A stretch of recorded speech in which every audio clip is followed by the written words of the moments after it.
مثال نمبر 3 مسند امام احمد میں جلد 5 صفحہ 136 پر بالکل متصل سند کے ساتھ حدیث موجود ہے. اور بدقسمتی کی بات کہ یہ حدیث امام بخاری کی جو کتاب ہے الادب المفرد اس میں بھی موجود ہے انٹرنیشنل نمبر کے مطابق 936 اور 946 نمبر. مسند امام احمد اور الادب المفرد کہ نبی صلی اللہ علیہ وسلم نے فرمایا جو شخص اپنے نسب پر فخر کرے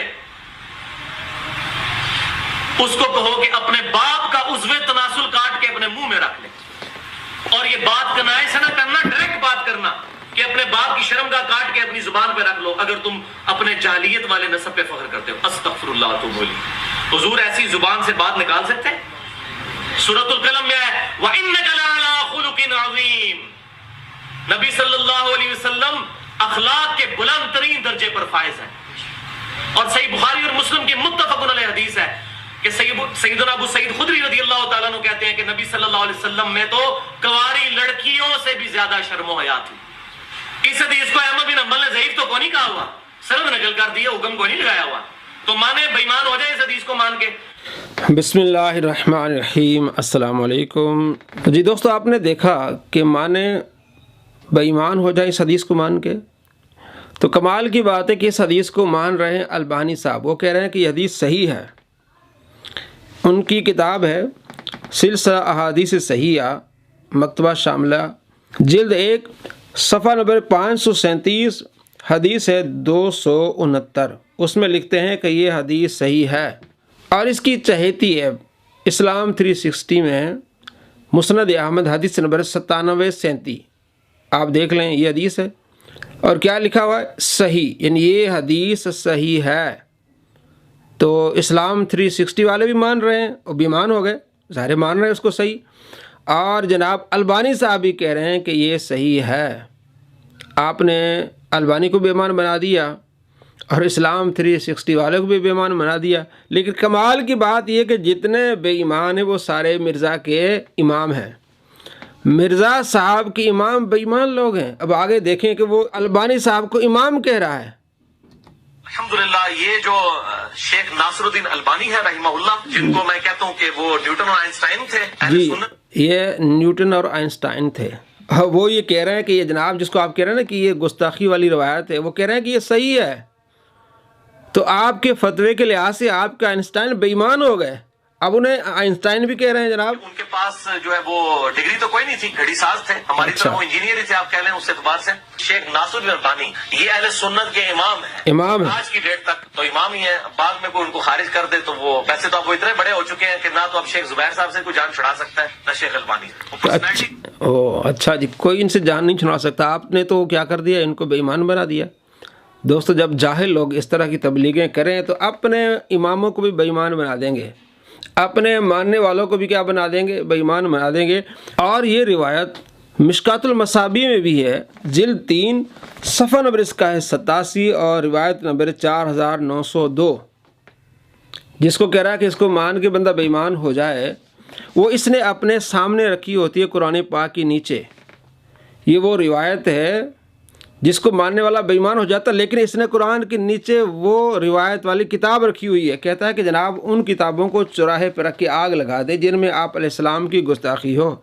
اس نے وہ کتاب قرآن پاک کے نیچے رکھی ہوئی ہے.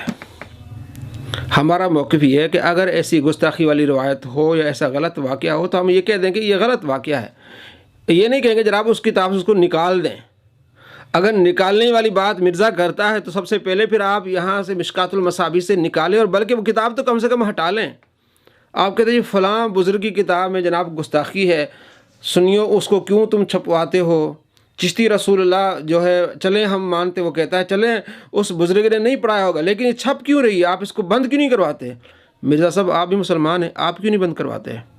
ہمیں کہتے ہیں آپ کیوں نہیں بند کروا سکتے. کیا وہ ہمارے مکتب ہیں، ہم انہیں کہیں جناب یہ چھاپنا بند کر دو.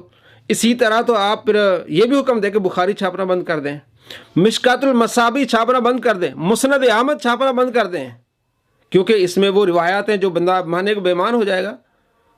جناب علی آپ اپنے ہی فتوے پر بے ایمان بنتے ہیں. آپ کیوں وہ کتاب سامنے رکھ رہے ہیں؟ یہ ہمارا الزامی جواب ہے اس کو۔ آپ وہ کیوں کتاب سامنے رکھ رہے ہیں جس کے بارے میں آپ خود کہہ رہے ہیں کہ اس میں ایسی روایت ہے جس کو ماننے کے بندہ بے ایمان ہو جائے، اور آپ اس عیب کی کیوں تشہیر کر رہے ہیں جس میں ایسی روایات ہیں جن کو صحیح کہا گیا ہے؟ اسلام 360 میں مسند احمد 9737 نمبر روایت جس کو کہتا ہے کہ مان کے بندہ بے ایمان ہو جائے، وہ صحیح اس میں لکھا ہوا ہے۔ تو آپ ایسی عیب کی تشریح کیوں کر رہے ہیں؟ آپ خود بے ایمان بن رہے ہیں۔ آپ ان روایات، ان کتابوں کی تشہیر کر رہے ہیں، ان عیبس کی تشہیر کر رہے ہیں جن میں یہ چیزیں ہیں۔ ایک طرف آپ اولیاء کرام کی کتابوں کے بارے میں جھوٹ بولتے ہیں اور جھوٹ بول کے اپنی طرف سے گستاخیوں کا ایک لیبل لگاتے ہیں، جناب ان کی جو ہے وہ پرنٹنگ بند ہونی چاہیے۔ جناب آپ کا ایک اصول ہونا چاہیے کہ جہاں بھی آپ صلی اللہ تعالیٰ علیہ وآلہ وسلم کی گستاخی ہے اس کتاب کو بند ہونا چاہیے۔ آپ خود کہتے ہیں کہ بخاری میں گستاخی ہے، تو آپ اس اصول پر قائم رہیں اور ویڈیوز بنائیں کہ جناب آج کے بعد بخاری چھاپنا بند کر دیں۔ آپ نے تو سامنے رکھی ہوتی ہے، اور آپ ہی کا کہنا ہے بار بار کہ یہ جو روایت ہے اس کو مان کے بندہ بے ایمان ہو جائے، وہ روایت والی کتاب مشکات المصابیح آپ نے قرآن کے نیچے رکھی ہوتی ہے۔ ہمارا معصومانہ سوال ہے آپ کو کہ جناب آپ کی دوگلی پالیسی کیوں؟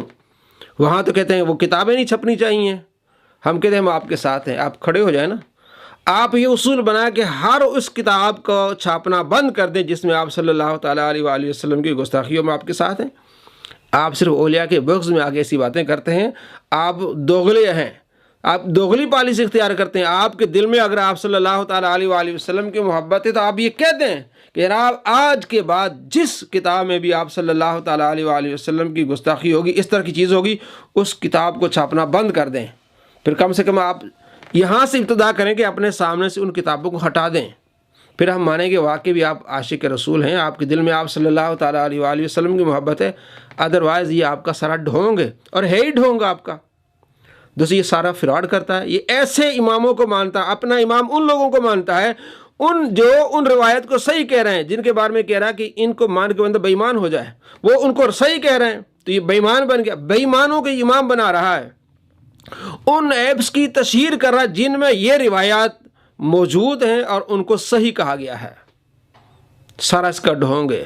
پوچھیں ان سے کہ وہ کیوں ان ایپس کی وہ تشہیر کر رہا ہے اور ایسے بے ایمان لوگوں کو کیوں اپنا امام بنا رہا ہے، تو معلوم ہے خود بے ایمان ہے۔ یہ آپ کے ایمان پر ڈاکہ ڈالتا ہے، یہ آپ کی دنیا و آخرت تباہ و برباد کرتا ہے، یہ قرآن پر جھوٹ بولتا ہے، آپ صلی اللہ تعالیٰ علیہ وآلہ وسلم کی حدیث پر جھوٹ بولتا ہے۔ ہم نے اس پر ویڈیوز بنائی، 905 نمبر ویڈیو، جس میں ہم نے دکھایا اس نے 100 جھوٹ بولے ہیں قرآن پر، حدیث پر، صحابہ پر، حضرت علی رضی اللہ تعالیٰ عنہ پر۔ کہتے ہیں انہوں نے خوارج کے جنازے پڑھائے، نعوذ باللہ من ذالک، جن کو آپ علیہ السلام نے فرمایا یہ جہنم کے کتے ہیں۔ ان جہنم کے کتوں کے بارے میں کہہ رہا ہے کہ حضرت علی رضی اللہ تعالیٰ عنہ ان کے جنازے پڑھائے، نعوذ باللہ من ذالک۔ جھوٹوں پر اللہ کی لعنت ہو۔